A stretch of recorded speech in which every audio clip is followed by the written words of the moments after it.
There is a unconscious bias against motorcycle riders.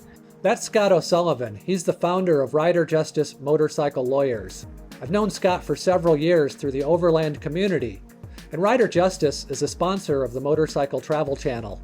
But when you're just minding your own business, riding your bike, and somebody turns left in front of you, and there's nothing you can do, that's not the motorcycle rider's fault, but somehow there's always this sort of bias against riders. There just is. I sat down with Scott to talk about motorcycle law and the right kind of insurance that I need to protect myself. I hope you find this information as useful as I did. I started it with my passion for motorcycle riding and the motorcycle community. I've been a motorcycle lawyer now for over 25 years. And I use it really as a vehicle to celebrate the entire motorcycling community and also trying to pass laws, make roads safer, try to do whatever we can to kind of help our motorcycle brothers and sisters out on the road. That's what we have to do to try to keep this community saved. Rider Justice also works hard to get laws passed in favor of motorcyclists. I was the only lawyer in the state of Colorado that was testifying before the state legislature to get phones out of people's hands.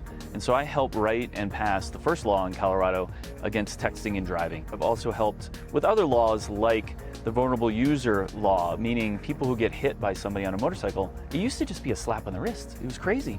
And now we've made it so that there's a really good chance they're going to lose their license and there's more penalties to be paid. I asked Scott if there's anything I should do or shouldn't do if I'm involved in a motorcycle accident. The insurance companies, regardless of who they are, they're just not on your side at that point. And you may be in the hospital or you may be recovering, and there's no reason really to talk to them. Believe it or not, we really actually do live in a polite society. And so when they ask you questions like, Sterling, how are you doing today? And you say, oh, I'm fine, and then you get into it. Well, then they'll ask me later, like, how come he said he's doing fine? And I'm like, he's just being polite. But they use that against you. So the best thing you do is talk to me first before you talk to an insurance company. Even if it's property damage, we can help with your property damage for free. It's just, don't muddy the record before you talk to somebody. Having the right insurance is one of the most important things you can do to be prepared, and Rider Justice is here to help. I want to help them know what kind of insurance they need. I don't sell insurance, I just sue them all the time, but it's important for them to know the right kind of coverage they should have so that, God forbid, if you do get hit by somebody, you've got the right coverage, because the only person that's going to protect you is you. There's no magical rainbow at the end of an accident or something like that. Really what it ends up being is getting the right motorcycle insurance, which is underinsured motorist coverage, to protect you if, God forbid, somebody does hit you while you're out there. Having that right coverage before you even put the kickstand up can make a whole difference for your whole life and your family and your kids and everybody else. Let's face it, insurance can be difficult and confusing. I asked Scott if he had any advice on what kind of insurance I need for myself and my vehicle. There can be a combination of insurances that are involved. While you're riding, some of your equipment that you have, your stoves, your sleeping bag, your tent, and all that stuff, that actually could be covered under your homeowner's insurance. But here's the catch, and this is where it gets tricky, is if you have, let's say, $300,000 in content coverage, your coverage, as soon as it walks out the door, as soon as that camera walks out the door and goes on your bike, is 10% of the total amount of your content coverage. So if you have $300,000 in coverage, it's only $30,000 in content coverage once it walks out the house. So where it becomes a real problem is people who have renter's insurance, because sometimes they only have $30,000 in renter's insurance, and that 10% is $3,000. So you really have to talk to an insurance broker and change those coverages, and it's really cheap to do it. And unfortunately, for a lot of the overlanding and the ADV biking community, they don't know about it until it's too late. I also like to travel in my 4x4 van, which I've customized with additional equipment and accessories over 10 years.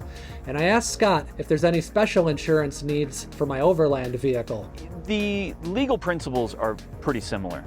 The difference can be the property damage aspects to it, because of the upfitting of your vehicle and all those things, can be more complicated on the property damage side of things. It's important to know how to properly insure that as well, so that if, God forbid, something does happen, at least you got a chance.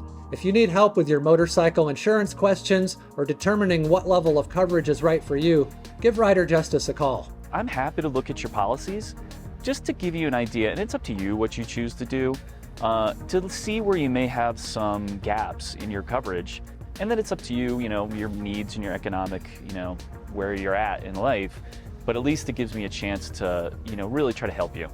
Despite the challenges and difficulties that come with this line of work, Scott really remains positive. The ones that I love are where they are determined, they get back, they work their butts off, they're back being healthy again, and they're back riding, and they're back loving it. And I have now countless numbers of stories of that, and I love it. It just talks about the human spirit, and it also talks about just how important riding is to so many people in America, and how it makes a difference in their lives. They don't just want to ride, they live for it. It's part of who they are, and I just love those stories. If you have any questions about motorcycle law or the right kind of insurance for you, contact Rider Justice.